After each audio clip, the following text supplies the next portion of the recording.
This is my review on Baddies USA Chapter 2, Episode 8. I don't understand why Mariah is sneaking Amber on behalf of Tasiki when Tasiki already beat up Amber. You're just doing anything for a storyline.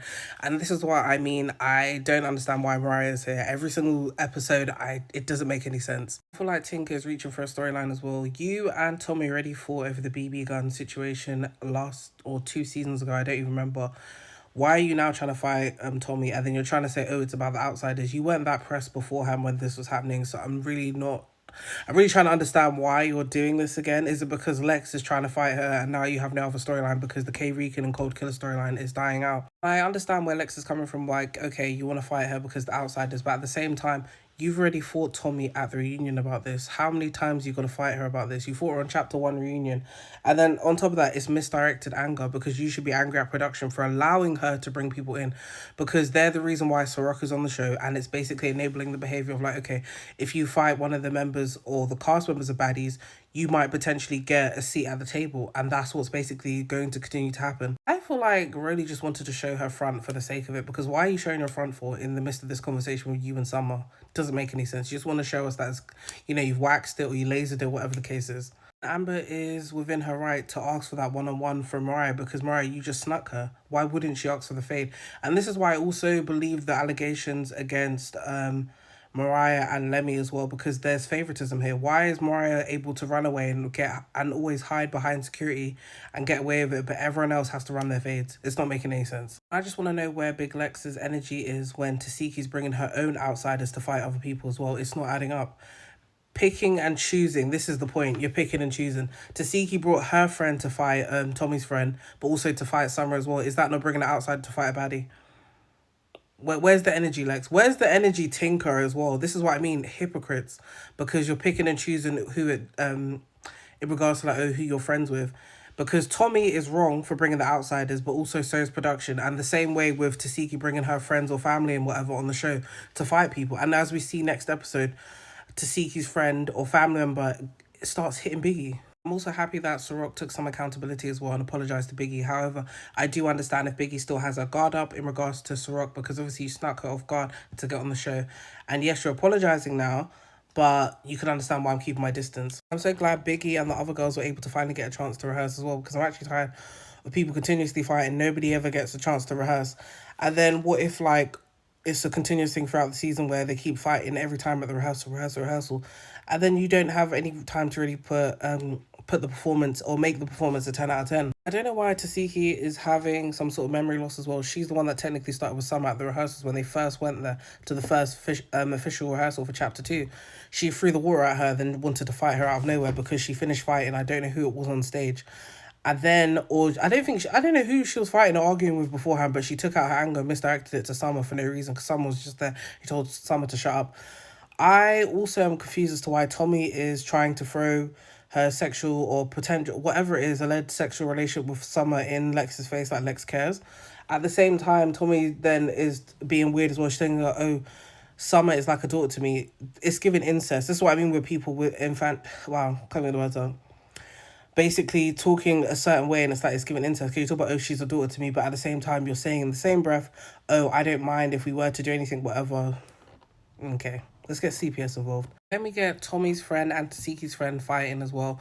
The way Tommy's friend threw Tasiki's friend to the floor, the fight was over then. But she is so strong, she even locked her in regards to like between her legs, twisted her like this, and basically was punching. I'm like, yeah, it's over. That's why Tasiki wanted to jump in, because you knew your friend or family member was losing the fight.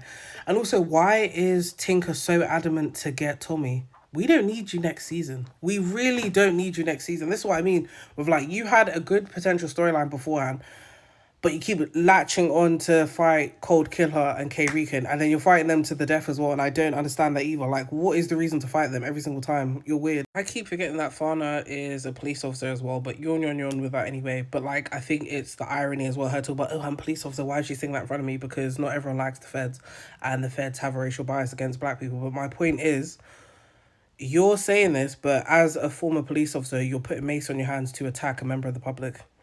Okay, right. When you did that with Big Lex, Obviously that comes out next episode. I also don't understand why the DJ is not actually playing the instrumentals in the background whilst they rehearse as well, because now it just seems like everyone's just doing a karaoke session in front of each other. I feel like Tasiki's friend didn't want to fight again as well, but because they kept amping her up and telling her, oh, fight, fight, fight, she did. And then what happened? Tommy's friend put her in a blender. Sometimes I forget that Tavy and Biggie are from New York. I don't know why, but when they were both bonding, I'm like, oh, they're the only two cast members that I remember anyway that are from New York. This is why I don't understand as well. Tommy's friend asked for another round with Tasiki's friend. She said no. And then instead, during obviously the time that they're meant to go perform as well, she decides to sneak Summer. But you didn't want another round with Tommy's friend, right? Okay. And again, why is Tinker so adamant to fight Summer? It's like itching for a storyline. First you want to fight Tommy, first you want to fight Summer. It's not making any sense. Another thing as well, why is Tinker so pressed about someone else's wig? You want to fight over K. Rican's wig. Why? All you're going to do is put it between your legs or between your bum crack. Like, I don't understand it as well. Then you're arguing with Biggie.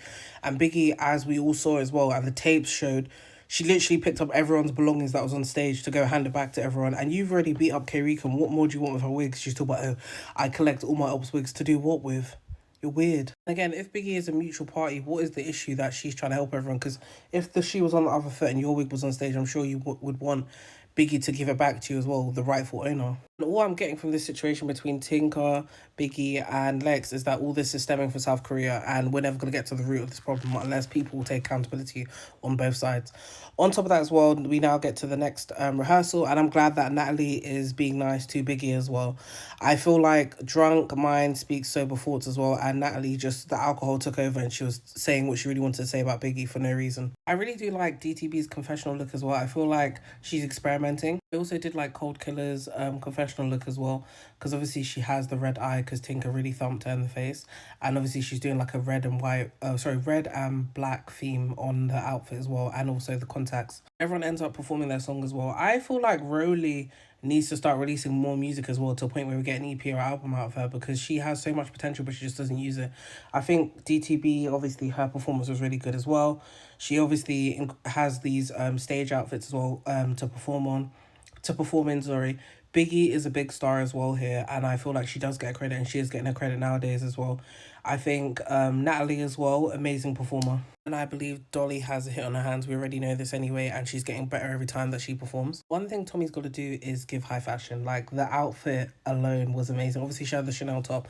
I don't know where the bottoms are from exactly, but I like the fur detailing on the jeans as well, and then match with the white heels as well. Finally, we get some Stunner Girl go into the stage basically, and she performs. What I didn't understand is why they left out the scene between Pressure sneaking Stunner Girl's best friend Rude as well. Like, they showed it in the preview, then they didn't show it this episode. I see where both sides are coming from with Tommy and Summer as well, but I feel like Summer did not need to volunteer too much information to the police, because she's talking about, oh, they would have arrested us, whatever, but you basically gave minimal information. You didn't end up arrested, so I get where Tommy's coming from. So from my understanding, they're getting tired of Bahoti being a drunken mess, and I feel like Bahoti's ruining her chances to be on the next season as well.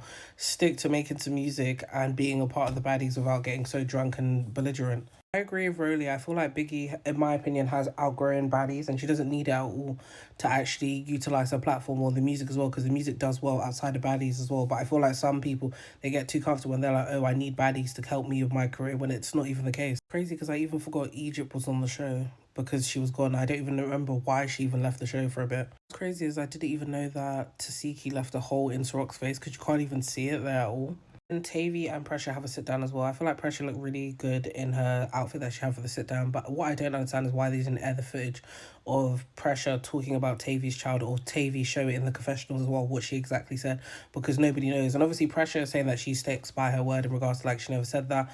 But I feel like Pressure should have also been on guard as well, that Tavy wanted to fight when she kept getting up and doing all this other stuff, but she was too relaxed. I also never knew that Pressure was 37 and Tavy was 36 as well. Is Tavy acting delusional as well? You technically did get on baddies because you fought Pressure, because that happened in front of the judges, and that's how you got on the show. But I don't understand why they didn't cast Pressure too, because otherwise you wouldn't have had a storyline. And then your storyline ended up being with the Fana, Cold Killer, and K. Rican. One thing about Pressure though, she knows how to get under people's skin as well, and you could tell Tavy was highly irritated. The first round, I'm gonna give it to Tavy. Pressure is not really, she's trying to pull away, she's not trying to fight at all. One thing I have been disliking of Tavy this season is her throwing or damaging people's property as well. You have nothing of value, but you want to damage other people's belongings as well. Why are you throwing her? If it's fake shoes, why are you even throwing it for? It's none of your business. The same thing she did with Amber stuff, when she couldn't get to Amber, she started throwing everything in the bushes like a loser.